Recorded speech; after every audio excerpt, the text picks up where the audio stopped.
তোদের সংক্রান্তি সম্বন্ধে বললাম, এবার একটু অন্য কথা আমি বলি।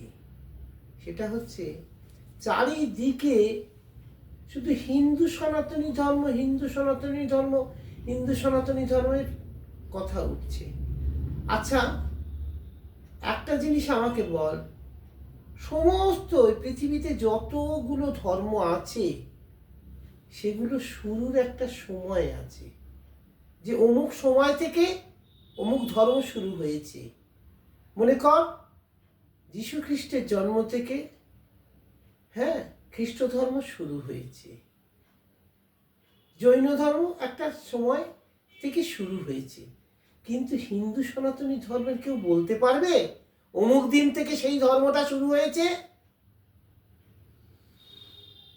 আর আরো একটা কথা আমি বলি, যে হিন্দু সনাতনী ধর্ম, যে ধর্মের মানুষ আমরা, সে কিন্তু কোনো ধর্মকে অসম্মান করতে শেখায়নি, সে কোনো ধর্মকে ছোট করে দেখায়নি।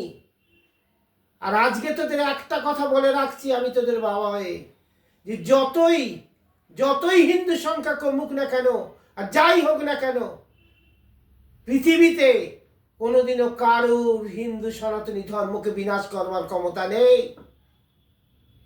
এর আদিও নেই, এর অন্তও নেই।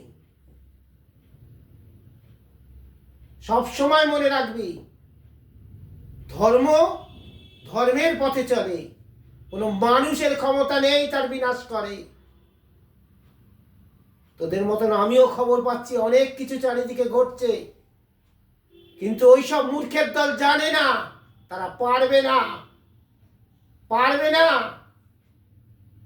হিন্দু সনাতনী ধর্মকে চেপে দিতে কারুর ক্ষমতা কুলোবে না। এখনো সেই মায়েরও জন্ম হয়নি, আর সেই মায়ের গর্ভে আসবে সে সন্তানেরও জন্ম হয়নি। অর্ধেক মানুষ বোঝে না, জানে না। আমি তোদের বলছি, হিন্দু ধর্ম, সনাতনী ধর্ম, এই ধর্ম কোনোদিনও বিনাশ হতে পারে না, হবে না। তোরা তোদের নিজেদের উপর থেকে বিশ্বাস হারিয়ে ফেলছিস,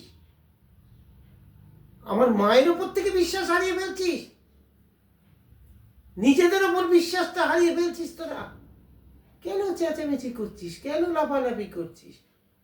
শান্ত হ, ঠান্ডা হ, নিশ্চিন্তে নিজেদের ধ্যান জ্ঞান অন্যদিকে বাড়াতে থাক। আর জেনে রাখিস, নদীর গতিপথ যেভাবে কেউ রোধ করতে পারে না, কোনো ধর্মের গতিপথ কেউ রোধ করতে পারে না। আমরা থাকবো না, নতুন প্রজন্ম আসবে, ধর্ম থাকবে। আমাদের আগে আমাদের পূর্বপুরুষরা ছিল, তখনও ধর্ম ছিল, ধর্ম থাকবে।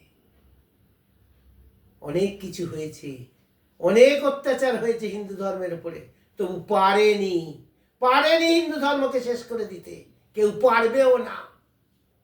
কারণ এর আদি কারুর জানা নেই, অন্তটাও জানা নেই। যতদিন পৃথিবীতে প্রাণ থাকবে আমাদের হিন্দু সনাতনী ধর্ম থাকবে। এটা আমার কথা নয়, আমাদের মহামুনি ঋষি যারা ছিলেন তাদের কথা। বিশ্বাস, তোরা নিজেদের আত্মবিশ্বাস বাড়িয়ে তোল, তাহলেই হবে। চিৎকার করতে হবে না। তুই জানবি একটা কথা, সময় দেয় মা, আমার মা সময় দেয়, তারপরে বিনাশ লীলা। তুই কি ভাবছিস অন্যায় করে পার পেয়ে যাবে? কে বিচার করবে? Supreme court? কজনের বিচার করবে? কটা মানুষের বিচার করবে? ঘরে ঘরে আগুন জ্বলছে, আমার মা বিচার করবে তার? তোদের বিশ্বাস নেই?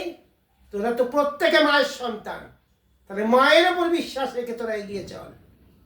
মায়ের বিনাশ করবে, বিনাশ আছে, বিনাশ হবে, মিলিয়ে নিস আমার কথা। তখন বলবি বাবা তুমি বলেছিলে। এত অত্যাচার আমার মা সহ্য করে না, সন্তানদের এত আর্তনাদ মায়ের কানে পৌঁছচ্ছে, মা শুধু অপেক্ষা করছে যে তোরা পাল্টে যা।